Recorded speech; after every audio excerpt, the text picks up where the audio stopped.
በስመ አብ ወወልድ ወመንፈስ ቅዱስ አህዱ አምላክ አሜን። ገድለ ቅዱስ አቡነ እጨጌ ዮሐንስ ዘጉንድ ተክለ ሃይማኖት። በዕለተ እሁድ ሰንበት የሚነበብ የሚጸለይ እና ስለ ፍልሰተ ሥጋው የሚናገር የአባታችን የዮሐንስ ገድል።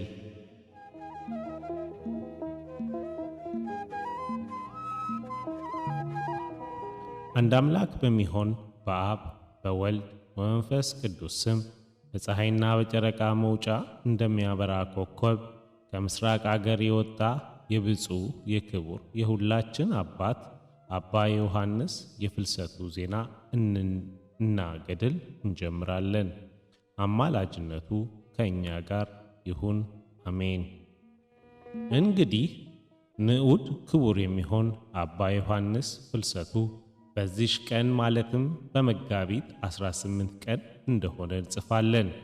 በወጣቶቻቸውና የበገና አውታር እያሰሙ በሚያምር ማህሌት መዝሙር ጳጳሳትና የሕዝብ አለቆች ከግብፅ ወደ ደብረ ሊባኖስ መጡ። ከዚያም ሁለት ልጆች ከወዴት አንስታችሁ ከዚህ መጣችሁ አሏቸው። የዮሐንስ ልጆችም አመጣጣችንስ ከምስራቅ አገር ነው፣ ኑሯችን በደብረ ኤጎራ ነው አሏቸው። ጳጳሳትና አለቆቻቸውም ጥሩ ነገርን ነገራችሁን አላቸው። እግዚአብሔር የመረጠውን ምስራቃዊ የሆነ የብፁዕ አባ ዮሐንስን የከበረ ሞቱን እና ፍልሰቱን አስረዱን። ስለ እነርሱም ደብረ ኤጎራ ሞገስ አገኘች። ከዚህ እነዚህ እንግዳዎች ሰዎች ደብረ ሊባኖስ ምን እየፈለጋችሁ አገኘናችሁ አሏቸው። የዮሐንስ ልጆችም መልሰው እንግዲህ አሏቸው፣ በጉንድ ውስጥ በሆድ ሕማም ቢሞትብን መጣን። የተጣልና መጻተኞች ከአንዱ ደብር ወደ አንዱ ደብር የምንፈልስም ሆንን።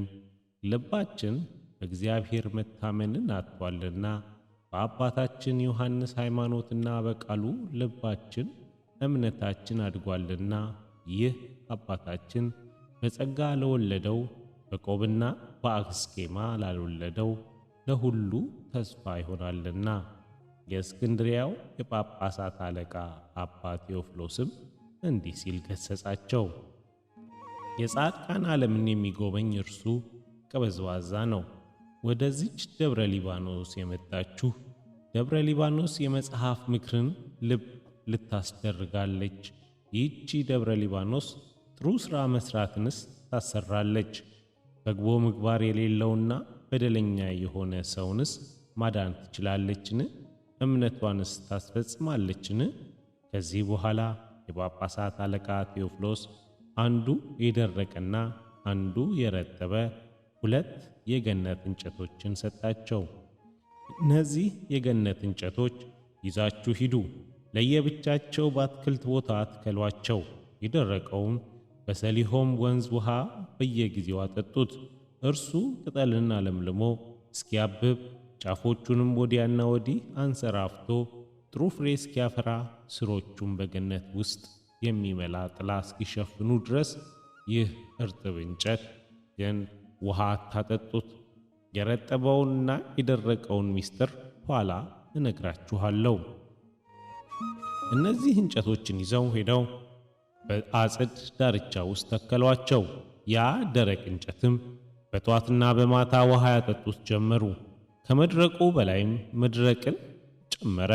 ውሃው የማያጠጡት ያ እርጥብ እንጨት ግን ጫፎቹ ወዲያና ወዲህ ለመለሙ። ሁለቱም ወንዞች ከስሮቹ መነጩ። ብዙ ዛፎችንም ለወጠ።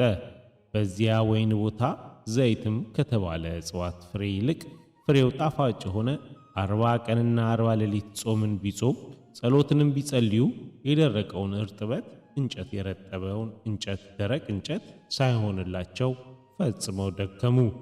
ከዚህ በኋላ በዚህ ነገር እያዘኑና እየተከዙ ወደ ጳጳሳት አለቃ ቴዎፍሎስ ተመለሱ። በመፍራትና በመንቀጥቀጥ ወደ እርሱ ደርሰው ከእግሩ በታች ሰገዱለት። በእግሩ የረገጠውን ትቢያ እየላሱ ማለዱት፣ እንዲህም አሉት፦ አንተ የጳጳሳት አለቃ ስትሆን በቀልን ይቅር የምትልና ኃጢአትን የምታስተሰርይ ነህ። እኛ ግን ክፋትና በደል የምንሰራ ነን። የበደለንና በጉስቁልናው ክፋትን የሠራ ሁሉ ከኃጢአቶቹ ያልነጻ የሰይጣን አገልጋይ ነውና፣ እነሆ እንዳዘዝከን እነዚያ የገነት እንጨቶችን ተከልናቸው። ያ የደረቀው በየጊዜው ውሃ እየጠጣ በዚያ ላይ ደረቀ። ያ ውሃ ያልጠጣ እርጥብ እንጨት ግን ቅጠልን አወጣ፣ ጫፎቹም ለመለሙ። በውስጡም እግዚአብሔር የውሃ መጠንን ሰጠው። በደረቀው እንጨት ላይ ግን ፈጸምን፣ ደከምን። ይህንን ነገር ማግኘት አልቻልም። ሊቀ ጳጳሳት ቴዎፍሎስም እንዲህ አላቸው። ከበዓቱ የወጣ መነኩሴ ውሃን እየጠጣ እንዳላበውና እንዳላፈራ ልክ እንደዚህ ደረቅ እንጨት ነውና፣ ዳግመኛም መነኮሱ ከማደሪያው ወጥቶ እግዚአብሔርን በመፍራት ክብር ከሚያገኝ ይልቅ እርሱ ለተቀደሰው ካህን ኃጢአቶቹን ሳይነግር ኃጢአት መስራትን አበዛ። ያ ውሃ ያልጠጣ እርጥብ እንጨት ግን ከበዓቱ ያልወጣ መነኩሴን ይሆናል። ማደሪያው የታወቀ ነው። ዓሣ ከባህር ቢወጣ በውሃ ጥም ፈጥኖ ይሞታል። እንዲሁ ከማደሪያውና ከበዓቱ የወጣ መነኩሴ ፈጥኖ በኃጢአት ይሞታል። ሁላችሁም ወንድሞቼ ከነውር ከኃጢአት ራሳችሁን ታነጹ ዘንድ ማደሪያችሁን ጠብቁ። ከዚህ በኋላ ወደ ቀደመ ምስራቃዊ የሆነ የአባ ዮሐንስ የፍልሰቱን ነገር ተመለሱ። እርስ በርሳቸው በሚያምር መዝሙርና ከበሮ ድምፅ እንዲህ እየተባባሉ በልውጥ ዜማ አጽሙን ያፈልሱ ዘንድ ወደ አዲሱ ሐዋርያ የጳጳሳት አለቃ ላኩ። ከተመረጡት ጻድቃን መቃብር ውስጥ እንዲህ የአባታችን ዮሐንስ መቃብርን እንፈልግ እያሉ ወደ ነገሥታትና መኳንንትም ላኩ። እነዚህ ልጆቹም በጳጳሳት አለቃ ፊት ቆመው መልሰው እንዲህ አሉት። አቤቱ አባታችን ዮሐንስ መቃብሩ የት ይመስልሃል? እኛ መቃብሩን እናውቃለን፣ መናገርም እንችላለን። መቃብሩ ሀገሩ ከምትሆን ከበለሳ ምድር ትሆናለች።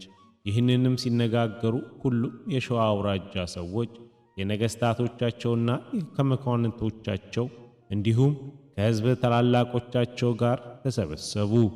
በጳጳሳት እግሮችም አጠገብ ሰግደው በመንፈሳዊ ሰላምታ እንዲህ እያሉ እጅ ተነሳሱ።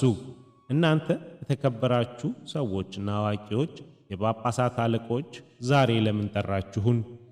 የጳጳሳት አለቆችም እንዲህ አሏቸው። የጻድቃን ሞታቸው በዓለም ዳርቻ ሁሉ ታውቋል። ነገር ግን ዛሬ የአባታችን የዮሐንስ መቃብር ጠፍቶብናል። ያለበትን አገር ታውቃላችሁ ወይ? አሏቸው። የሸዋ መሳፍንትን ማወቅስ አዎ እናውቃለን አሏቸው።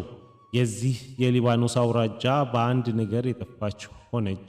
ይህም ነገር አንዲት ሸንጋይ ሴት የጽንሷን ምክንያት በአባታችን ስላልመሰለች እስክትሞት ድረስ በቃሉ ረገማት፣ ለሁለት ተሰነጠቀች። በእርግማኑም ሀገራችን ምድረ በዳ ሆነች። እሱ አባታችን ዮሐንስም ከረገማት ወዲህ ምድራችን ዘር በየአይነቱና በየዘርግሩ ታበቅል ዘንድ እምቢ አለች። ቢመረን የአባታችን ፍልሰቱን እናድርግ። የጳጳሳቱ አለቆችም እንዲህ አሏቸው። ይህንን ሁሉ ነገሮች ጨዋታ ይመስላል። እነሆ መቃብሩ ሳይፈልስ ካገኘን በእርሱና በእናንተ መካከል ሰላምን እናደርግ። በክብርና በታላቅ ሥልጣንም ካፈለስነው በኋላ ቀድሞ አባ ዮሐንስ በረገማት በዚያች በሊባኖስ ምድር አጽሞቹን እንቀብራለን። ያን ጊዜም የገብስ ቀብር በእግዚአብሔር ፈቃድ ስንዴ ታበቅላለች፣ እህሉ ሁሉ ዘሩ ይመስላል። ያን ጊዜም ቅዝቃዜና ቀቀን ይታገሳል። ዳግመኛም ጻድቃን ለኃጥአን ሕይወትን ይለምናሉ። የጻድቃን ከሕይወታቸው ይልቅ ሞታቸው ይሻላል። ይህንን ብለው የጳጳሳት አለቆችና ሕዝቡ በየወገኖቻቸው ተነስተው በብዙ ትጋትና በታላቅ ግርማ የእግዚአብሔርን ምስጋና ሳያስታጉሉ የአባ ዮሐንስን መቃብሩ ቦታ ከምትሆን የበለሳ ምድር ጎዳናዎቿን ፊት አቅጣጫ በጥንቃቄ እየጠበቁ ሄዱ። የእግዚአብሔር መልአክም በሌሊት እየመራቸው በፍጹም ብርሃን ወደ ጉንድ ደብር ደረሱ። ወደ ጉንድ ደብር ደርሰው ሁሉ የሸዋ አውራጃ ሰዎች እንዲህ እያሉ በኅብረት ሰገዱ። ምስራቃዊ የምትሆን ዮሐንስ ሆይ በጸሎትህና በገድል ኃይል እርዳን።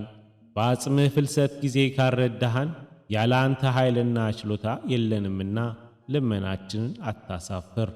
የጻድቃን እና የሰማዕታት ፍልሰታቸው በዓል ሁሉ የታወቀ ሆኗልና ሸሽግ የሆነ ያንተ ፍልሰት ግን ለማንም አልተገለጠም።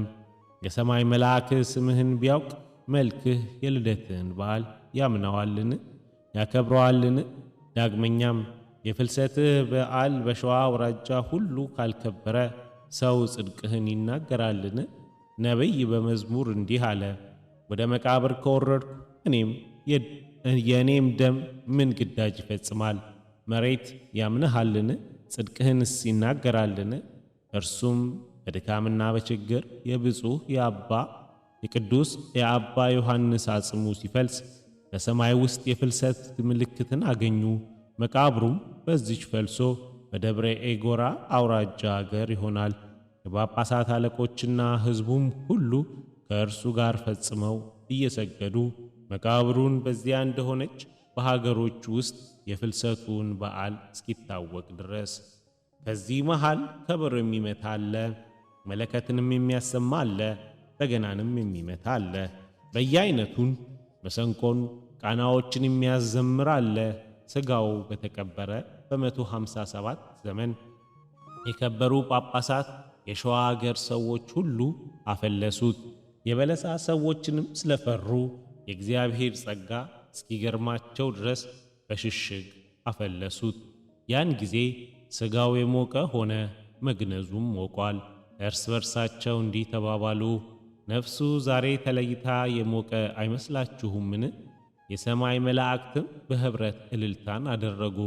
ከዚህ በኋላ የአባ ዮሐንስ የሥጋው ታቦት ተሸክመው የጳጳሳትን አለቆች ሥጋውን ይዘው አመሰገኑት። የአገራቸው ቋንቋን ማከበሩት፣ አደነቁት። በየዜማ ስልታቸውም አከበሩት። ሕዝቡም ሁሉ አባት ሆይ አባት ሆይ በምድር ላይ እንዳንተ ያለ የከበረ የለም እያሉ ተከተሉት። ከእነርሱ በኋላ የመቃብሩ ቦታ የሆነች ጉንድ የከበሩ ድንጋዮቿና የተወደዱ እንጨቶቿ እንዲህ እያሉ በሰላም ያሰናብቱት ዘንድ ተከተሏቸው። በእግዚአብሔር ፈቃድ ከዚህ ፈልሰህ ከሄድክ የፈጠረህና የፈጠረን ጌታችንን ዳግመኛ እስኪመጣ ድረስ አትርሳን። ይህም ቃል ማለት እስከ 2 ምዕራፍ ተከትለው ሸኙት። አባታችን ዮሐንስም እንዲህ ብሎ መለሰ፣ እስከ የት ድረስ ትሄዳላችሁ? እንግዲህስ እግዚአብሔር ወዳስቀመጣችሁ ተመለሱ። የእግዚአብሔር ፍቅር አንድነትም ከእናንተ ጋር ይኑር። ይህንን ሰምተው ሕዝቡ ፈጽመው አደነቁ። አንድ ጭፍራ እንዲህ አላቸው፣ ፍልሰቱ በሆነ ጊዜ ሥጋው ብትሞቀኝ አባታችን በሕይወቱ እንዳለ መጀመሪያ ነግሬያችኋለሁ። ዳግመኛም አባታችን እንጨቶችና የከበሩ ድንጋዮች እንዲህ አላቸው፣ የሆድ ሕማምና ሌላ በሽታ የታመመ ሰው ሁሉ ሥጋው ቢያስነካችሁ ቢዳስሳችሁ መድኃኒት ሁኑ። ሥልጣኔንና የጌታዬን ኃይልም በእናንተ ላይ አሳድሬአለሁና ከዚህ በኋላ እያዘኑና እየተከዙ ወደ መቀመጫቸው ተመለሱ። እስከ ዛሬም ድረስ ሁሉም ድውያንና ሕሙማንን ይፈውሱባቸዋል።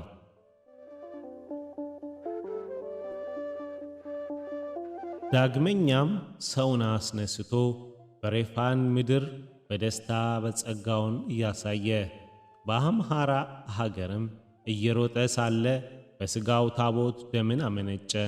ይህንንም ደም አይቶ የሥጋ ነውር ያለበት ሁሉ የደሙ ጠብታ ባየ ጊዜ ነጻ።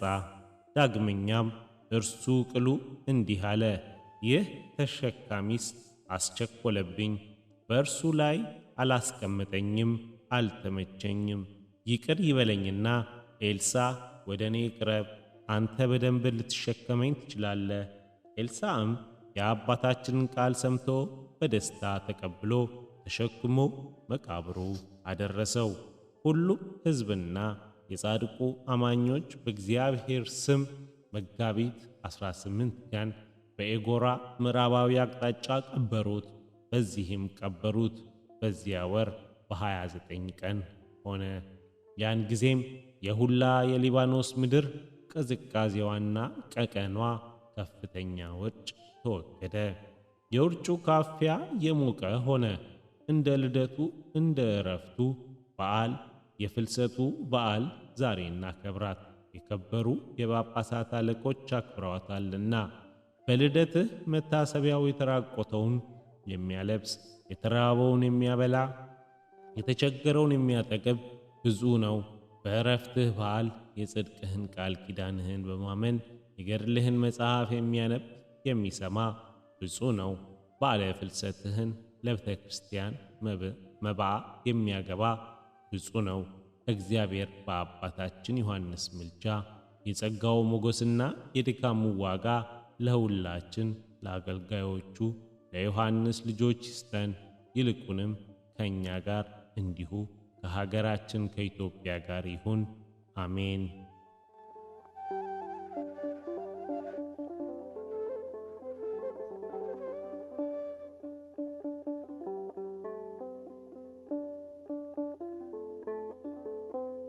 ምዕራፍ 22 አቡነ ተክለ ሃይማኖት።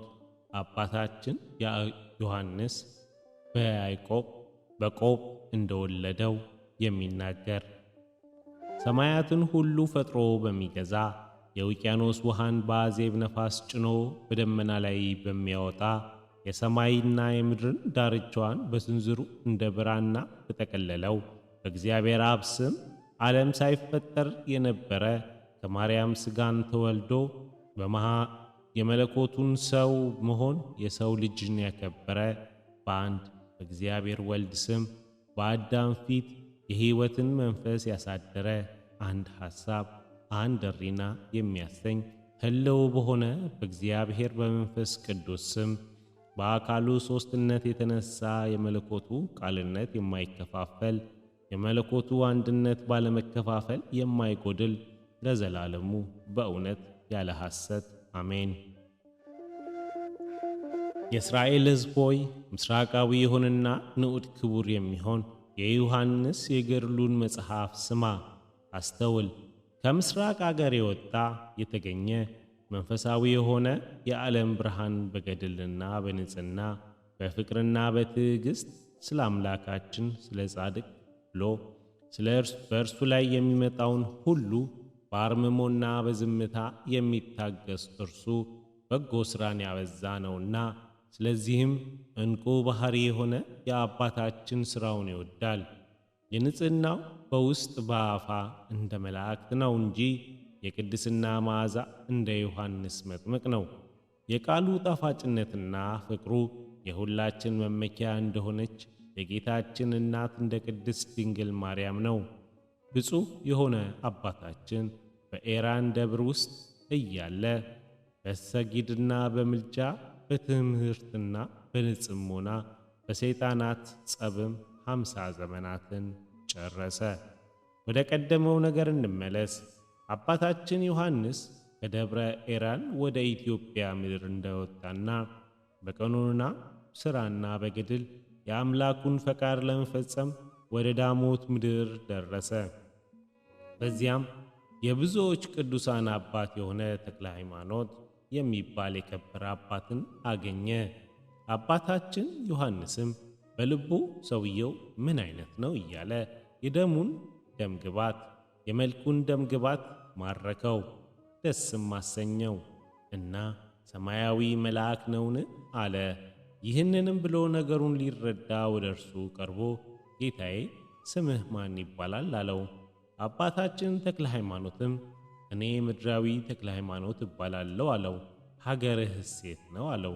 ሀገሬስ ዞሬሬ የምትባል አገር ናት ብሎ መለሰለት። የአምላኬን ስም ቢክድ በዳሞት አውራጃ ውስጥ የእግዚአብሔርን ወንጌል ሰብክ ዘንድ ወደዚህ ቦታ ወደ አህላዊ ንጉሥ መጣሁኝ። ሁለቱም ጻድቃን እርስ በርሳቸው ይህንን ሲነጋገሩ መተሎሜ ወታደሮች ከሦስተኛ ቀፈረ ውድ ጋር መጡ። እንዲህም አሉት፣ የእግዚአብሔር ቅዱስና አገልጋዩ ሆይ ገዢው መተሎሜ ና ይልሃል። ደስታንና ታላቅ ወንበርንም አድርጎልሃል። ነገሥታትና መኳንንት እንዲቀበሉህ አዘጋጅቷል። አሁን እንደው ነገርህ በአምላካችን ቤት ስገድ። አባታችንም ይህንን ሰምቶ እርስ በርሳቸው እንዲህ ተባባሉ። በአምላኩ ባያፍር እነሆ ዛሬ መልእክተኞችን ሽንገላ ወደኛ ላከ። ያን ጊዜም 3ቱ ወንዶች ወደ ንጉሥ ሮጡ፣ ደርሰውም በፊቱ ቆሙ። አባታችንም አላዊ መተሎሜን እንዲህ አለው፣ አንተ ነፍስና ልብህ የጠፋ በነገርህ ለምን ታደክመኛለህ? ብነግርህ አትሰማም፣ ብገስጽህም ጨዋታ ይመስልሃል። አንተ ዓመፀኛና በደለኛ ሆይ እወቅ፣ የአምላኬ ስም የሚጠፋ ዓለም ሁሉ ቢጠፋ እወዳለሁ። ዓለምን ሁሉ ማጥፋት በአምላኬ ዘንድ ቀላለውና። ከዚህ በኋላ ንጉሥ መተሎሜም ልብሱን ቀደደ፣ ተቆጣ። ተክለ ሃይማኖት አንተ ነህ? እንዴት አፍርሰህ ትሠራኛለህ? የአምላክህን ኃይል ከፍ ከፍ ታደርጋለህ፣ የአምላክህን ስም ግን ከአማልክት ሁሉ ታዋርዳለህ። በመልበርዴ አምንበት ዘንድ የአምላክህ ስሙ እስኪ ንገረኝ። አባታችንም እንዲህ አለው፣ በስሙ ካመንክ አምላኬ ልንገርህ፣ ለሕዝቡ ድህነት የሚያደርግ የማርያምን ሥጋ ለብሶ የመጣ የሰማይንና የምድር አምላክ ነው። ይህ ቃሌን ካላመንከኝ ስሙ ነው የናዝሬት ሰውን ወንጌላዊ የሆነ ኢየሱስ ነው እልሃለሁ። ከዚህ በኋላ በተሎሜ እንዲህ ሲል ፊቱን ወደ ጭፍሮቹ መለሰ፣ 3 ቀፎችን አምጡ። እነዚህ ወንዶች ከረጠቡ የላም ቁርበቶች ጋር በእነዚህ ቀፎ ውስጥ ጨምሯቸው፣ ጦም ግራር በተባለ ገደል ትጥሏቸው ዘንድ። ጭፍሮቹም የበተሎሜን ትእዛዝ ሰምተው ሄዱ።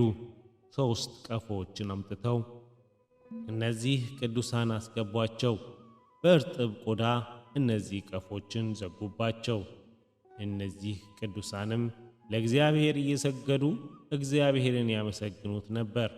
የንጉሥ ጭፍሮችንም እንዲህ አሉት፣ በቀፎዎች ውስጥ አስገብተናቸዋል፣ ምን እናድርጋቸው? አንተ ሕይወታቸውንና ሞታቸውን ታውቃለህና ዛሬ መድረሻቸውን ንገረን። ንጉሥ መተሎሜም መለሰላቸው፣ 3ቱ ቀፎዎች ያዙና ተሸክማችሁ ወስዳችሁ ጦማር ግራር በተባለው ገደል ውስጥ ይጣሉ። በዚያ በድኖቻቸው እንዳይገኙ የአጥንቶቻቸውም ለውሾች እንዲሆኑ። ነገር ግን በሀገሬ ላይ ይህንን ያህል ሥቃይ ያመጣ የአሴረኛ መነኩሴን ጠብቁት። ወንዶችም ቀፎዎችን ተሸክመው ተነሱ። ከመጻተኞችና የንጉሥ ሴቶች የሀገር ሹማምንቶች ጦማረ ግራር በተባለ ገደል ውስጥ መውደቃቸውን ያዩ ዘንድ ተከተሏቸው። ንጉሡም ግን የቤቱ ሠራዊቶቻቸውን ሁሉ በመንገድ ሰላምን እንዲያደርጉ ከዚህም ውድቅት እንዳያወጧቸው እርስ በርሳቸው እንዲጠባበቁ አረጋቸው። የዚህንም ወንዶች ጦማረ ግራር በተባለ ገደል ውስጥ ጣሏቸው። በገደል መካከል ሳይወድቁ የእግዚአብሔር መልአክ አውጥቶ ከሞት አዳናቸው። ወደ መጀመሪያ ነገራቸውን ፈጥነው መለሳቸው።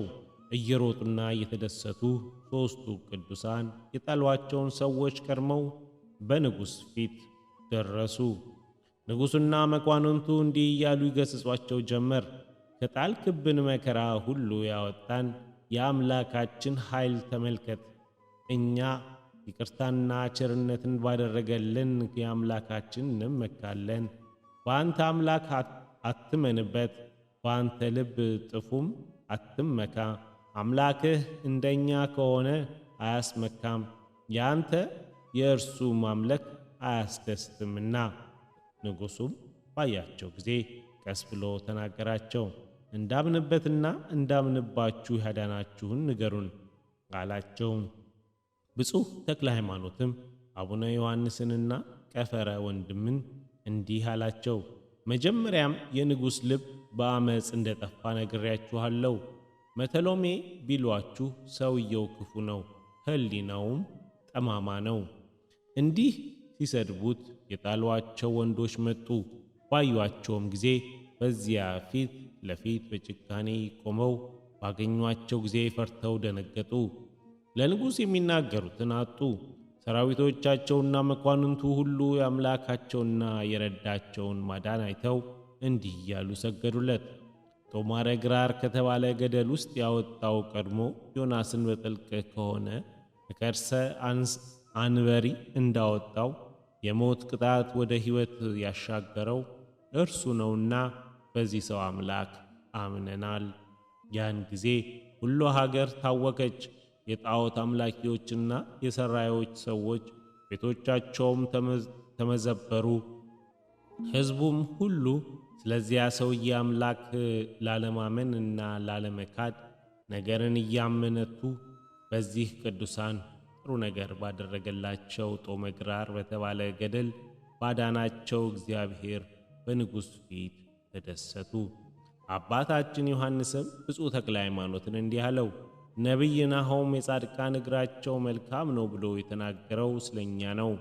የእግዚአብሔር ትዕግሥቱን ስለማምን ስቃይና ገድልን ቅጣት ወደ ተዘጋጀበት ወደዚያ ቦታ ሁላችንም ያደረሰን የእግዚአብሔር ስሙ ይባረክ ይመስገን።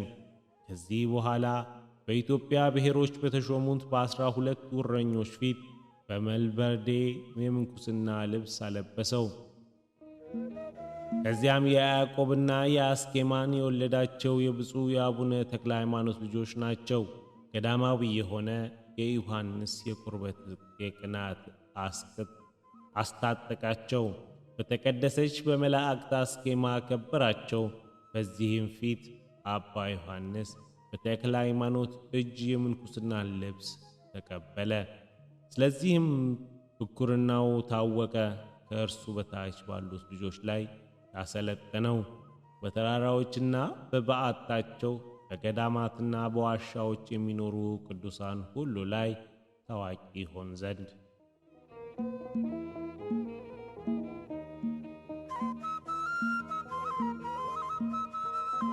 ከዚህ በኋላ አባ ዮሐንስ እንዲህ እያለ ከእግሩ በታች ሰገደ። አባቴ ሆይ መንገዴን ባርክ። ክፍልህ የምትሆን እግዚአብሔር ወዳዘዘኝ ወደ ደብረ ሊባኖስ እንዲህ እሄድ ዘንድ አሰናብተኝ። በመንፈስ ቅዱስ አውቄአለሁና እንዲህ አለው። አዎ እርሷ ክፍሌ እንደሆነች ከቀድሞ ጀምሮ የእግዚአብሔር መልአክ ነግሮኛል። ማረፊያዬ በዚያች ነው። በዚያች እነሆ የአባቶቼ መቃብርን እካፈላለሁ። ልጄ ዛሬ ወደዚያች ሄደሃልና በዚያች ደብረ ሊባኖስ ውስጥ ልጆች አሉኝ። እስክመጣ ድረስ ከእነርሱ ጋር ተቀመጥ። ከዚያ በፊት እንዳንተ ከኔ የምንኩስና ልብስ ያልተቀበሉ ናቸው። ወደ ደብረ ሊባኖስ ከገባው በኋላ ይቀበላሉ እንጂ በዚያ በገዳም ውስጥ የሆነ ምግብን የማይበሉ የማይጠጡ ሰዎች ይኖራሉ።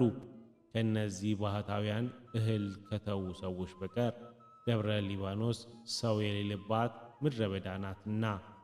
አባታችን ተክለ ሃይማኖትን ይህንን ማለቱ እነዚህ ገዳማውያን ቅዱሳን ቆብና አስኬማን ከእርሱ ይቀበሉ ዘንድ ደብረ ሊባኖስም ከእግዚአብሔር ዘንድ ለማደሪያውና ለመቃብሩ እንደተሰጠችው በመንፈስ ቅዱስ ስላወቀ ነው።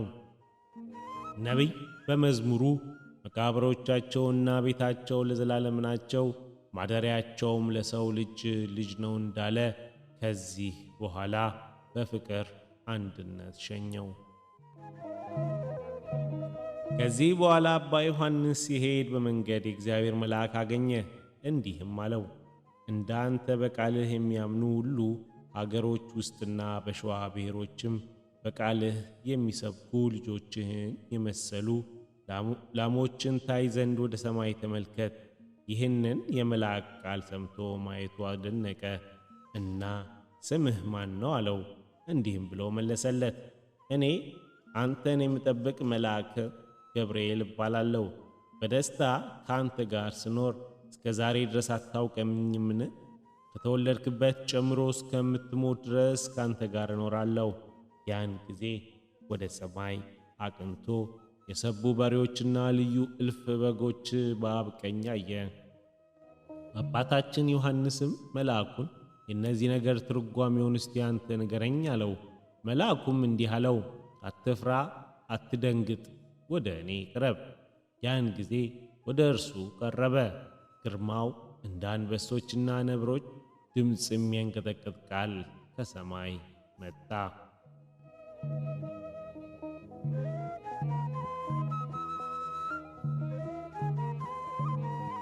መልአኩም አባታችን ዮሐንስን እንዲህ አለው፣ 3 ጊዜ እንዲህ ብለህ እስላሞችና ክርስቲያኖች በእጅህ አጥምቅ። 1 ጊዜ በአብ በወልድ በመንፈስ ቅዱስ ስም አጠምቅሃለሁ። ዳግመኛም በአብ በወልድ በመንፈስ ቅዱስ ስም አጠምቅሃለሁ። 3ኛም በአብ በወልድ በመንፈስ ቅዱስ ስም አጠምቅሃለሁ። ጴጥሮስ እውነተኛ ታማኝ ቆርኔሌዎስን እንዳጠመቀው አላውያንም ከክህደታቸው እንደመለሳቸው የአማኞች እምነታቸውና ጥምቀታቸው እውነት ይሆን ዘንድ ሕግን አስተምራቸው። በአሕዛብም ከእግርህ በታች ይወድቃሉ። በመንገድህም ወዳጆቹ የተዉት አንድ ሰው አሁን ታገኛለህ። የዚያም ሰው ስሙ የናዝሬቱ ኢየሱስ ይባላል። ከዚያ ወዳጆቹ የተባሉት ጻድቃንና ሐዋርያት ናቸው። ሌባም ወገኖቹን ይዞ በሌሊት ወደ እርሱ በመጣ ጊዜ የከበረ ሰው ጥለው ሸሹ። እንዲህም ኤልያስ የኤልዛቤል ፊት ከኮሬብ እንደተባለ ተራራ ሸሸ። አባታችን ዮሐንስ እንዲህ አለው፣ የምትችለውን ሥራ ሁሉ ንገረኝ፣ የማልችለውን ግን በእኔ ላይ አታድርግ። የሚያስጨንቅ ነገርን ሁሉ አትንገረኝ። ይህንን ብሎ መልአክ ተሰወረው፣ ወደ ሰማያትም አረገ። አባታችን የእግዚአብሔርን ቃል እጅግ እያደነቀ ሄደ። መልኩ የሚያምር ለመናው የሚያስደስት ቁመናው የሚያምር ያንን ሰው አገኘ።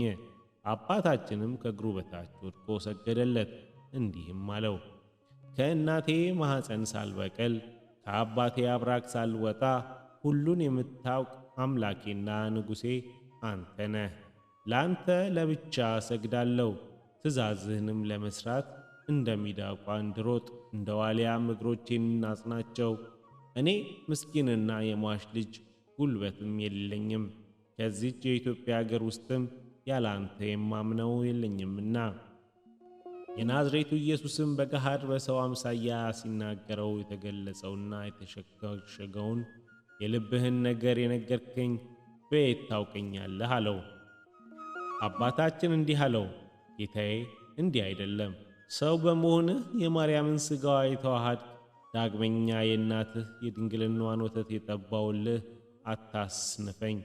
ጌታዬ ኢየሱስ ክርስቶስ ሆይ በሙሽራው ሰርግ ውስጥ ውሃን ጠጅ ያደረግከው አንተ አይደለህምን? ወደውም ሞትን ከአንተ ጋር ያገኙ ዘንድ ከሰማያዊ አባት ዘንድ የድካማቸውን ዋጋ ሊቀበሉ ስቃዮችን በትዕግሥት ይቀበሉ ዘንድ ልቦናቸው በአንተ ሳይክድ ነገር ግን ሞትን ስለፈሩ የተባረኩ ወዳጆች ሐዋርያትስ የተውህ አይደለምን? ጌታዬ የአራዊትና የአናብስት በረሃ የአባቴና የእናቴ ቤት በሆነ ነብሮች የእናቴ ልጆች ከሆኑ ይልቅ ሁሉ ስለ አንተ ፈጽሞ ያልፋል። የጎሰቆለው የእኔ ፈቃድም አይደለም፣ የአንተ ፈቃድ ይጠቅመኛል እንጂ። በእኔ ፈቃድ ሥጋዬ ለሰማይ ወፎች ለሰይፍና ለሾተል ብሰጥ፣ ደሜ በዓለቱ መፍሰሻ ውስጥ ቢፈስ፣ አጥንቶቼ ቢሰበሩ፣ ይህን ሁሉ ያላንተ አይጠቅመኝም፣ አይረባኝም።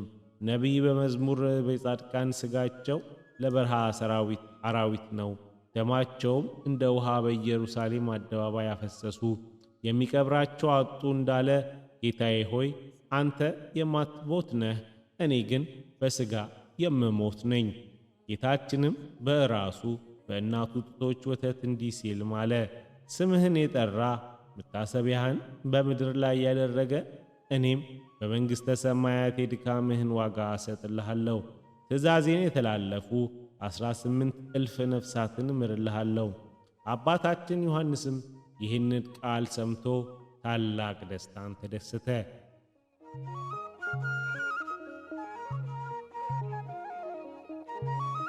እንዲህም አለ፣ ጌታዬ ሆይ ይህንን ማድረግ ልማድህ ቢሆን ነው እንጂ የእኔስ ምግባር ብልሹ ነው። እንኳስ የሌላ ነፍስ ሊያድን የኔንና ነፍስ አያድንም። ይህንን ሲናገር ከፊቱ ተሰወረ። አባታችን በእናቱ ፊት እንደሚዘልን ቦሳ ጥጃ በምድር ላይ እየዘለለ በፍጹም ደስታ ሄደ። በደስታም ወደ ደብረ ሊባኖስ ደረሰ። የእያንዳንዱ ስሞቻቸውን እስከ 7 ጠራ። እንዲህም አላቸው፦ የኤቦር ሰው ጤፌን፣ የአይሁድ ወገን የሕርያቆስ፣ የግብፅ ሰው ኪሮስ እና የሮም ሰው ሲኮርስ፣ የሃይማኖት ሰው ሲልኮልም፣ የኤፌሶን ሰው ኪርያቆስም፣ እንዲሁ የቤሩት ሰው ዮሐንስ ሆይ ሁላችሁም ወንድሞቼ ናችሁ። ሁሉም በአንድ ቃል አቤት አሉት። ሰላም፣ ፍቅር፣ አንድነት ለሁላችሁ ይሁን፣ የእግዚአብሔር ሰላምም ከእናንተ ጋር ይሁን አላቸው። እንዲህም አሉት፦ ከእግዚአብሔር ዘንድ ምን ያህል ጸጋ ተሰጠህ! ከዚህ ስሞቻችን እስከ መጥራት አደረሰህ። ይህንንም ብለው በፍቅር እጅ በመንሳት እርስ በርሳቸው እጅ ተነሳሱ። ጴጥሮስ በመንፈሳዊ ሰላምታ እጅ ተነሳሱ እንዳለ የቅዱሳን እጅ መነሳሳት ሔዋንን እንዳሳታት ከይሲ አይደለም፣ ሴት አዳምን እንጂ እጅ እንደነሳው ነው እንጂ የተባረከ ዘር ሆኗልና፣ ቅናትን በልቡ ውስጥ እንዳስቀደመው እንዳስቆሮቱ ይሁዳ አይደለም። በእራት ጊዜም ሁሉ ተማሪዎች ላይ ባሰናበተው ጊዜ ተማሪ ጴጥሮስ ጌታውን እጅ እንደነሳ ነው እንጂ። ከዚህ በኋላ በደስታ ተቀብለው ወደ ገዳም ውስጥ ገባ። ከዚያም ስግደትና የቅዱሳን ሥራ ለመግዛት ሳያርፍ እህል ሳይበላ ውሃንም ሳይጠጣ ራሱን በዛፍ ጥላ ውስጥ እያስጠጋ ብዙ ዓመታትን ተቀመጠ። የሕይወቱ ዘመን የጉልምስና ውበት እስኪጨርስ ለራሱ ብቻው ሆኖ በትዕግሥትና በገድል የእግዚአብሔርን አገለገለው። የገድሉ መጽሐፍ በገንዘቡ ገዝቶ ስለ አባታችን ስለ ዮሐንስ ስለ ጽድቅ ስለሚተጋና ስለሚያስብ እግዚአብሔር በረከቱን ይስጠው። በዚህ በአባታችን ዮሐንስ በዘመኑ ቁጥር ልክም ከአብርሃም ከይስሐቅ ከያዕቆብ ጋር ርስትን ያድለው ለዘላለሙ አሜን። ወስብሐት ለእግዚአብሔር ወለወላዲቱ ድንግል ወለመስቀሉ ክቡር። ይቆየን።